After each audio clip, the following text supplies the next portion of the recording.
We usually assume space is a passive, invisible container. We treat it as a stage where stars, planets, and people exist and move around without affecting the stage itself. This rigid container intuition comes from Euclidean geometry, the math of flat surfaces. We derive absolute rules, like the circle constant, pi, by fitting flat polygons into a circle and increasing their sides towards infinity until the perimeter and the shape appear to merge. This predictable geometric framework serves as the baseline for textbook physics. It provides us with the straight lines and fixed coordinates we use to map the world. But this flat plane model fails to account for the actual structure of the universe. In reality, those rigid rules are local approximations of a much more active system. Take the Pythagorean theorem. In a flat world, if you walk two paths at a right angle, you always need a third diagonal line, a hypotenuse, to connect your start and end points.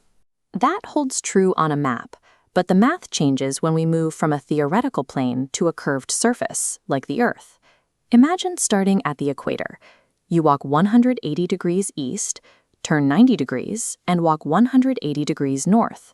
On a globe, those two orthogonal paths meet at a single point on the opposite side of the planet. Both legs converge at the antipode, with no diagonal hypotenuse required.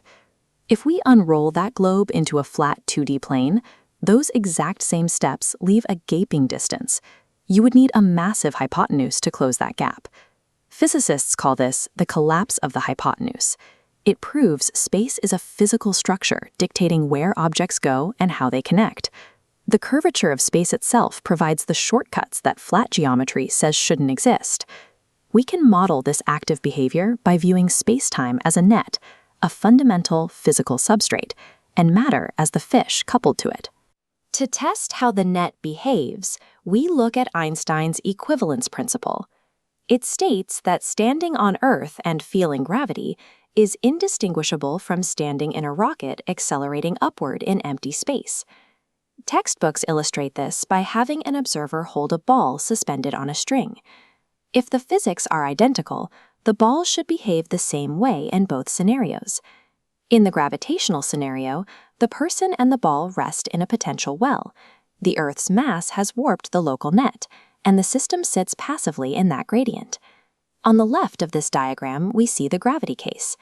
Because gravity warps time, clocks at a higher gravitational potential, the person's hand, run faster. Clocks lower down in the well, like the ball, run slower. Now look at the rocket on the right. This isn't a passive well, it's an active force chain. Thrust from the floor travels up through the person's feet, to their hand, then through the string, and finally to the ball. The ball is the last, most weakly coupled element in this chain. It is effectively being dragged along. Trailing at the bottom, it experiences the highest proper acceleration. It must be pulled the hardest relative to the leading parts. This trailing acceleration flips the result. In Rindler coordinates, the math of acceleration, time runs faster at the bottom of the suspended object and slower at the top. This reversal means the two scenarios are not equivalent. The ordering of time across the object is a qualitative flip from what we see on Earth. Einstein's equivalence principle is only exact for an infinitesimal point particle. For real objects with a top and a bottom, the active geometry of the net distinguishes a rocket from a planet, proving that the scale of the object matters. If space is an active net rather than an empty stage, we gain a new way to move through it. We can manipulate the net instead of the fish. This shifts how we think about quantum teleportation.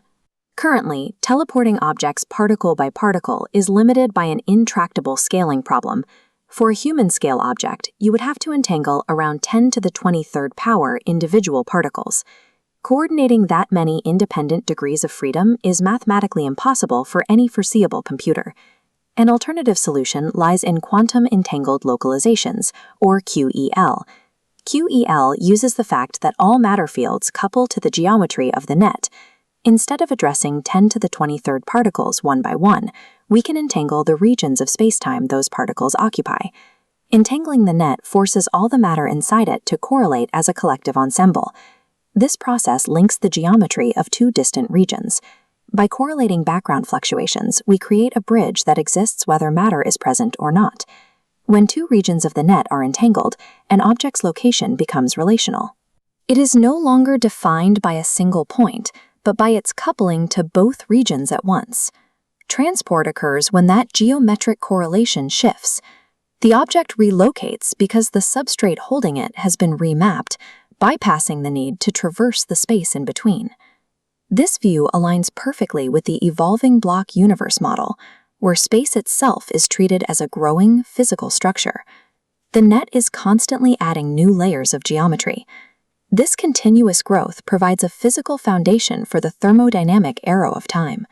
The irreversibility we see in the universe emerges from the actual expansion of the geometric net as it comes into being.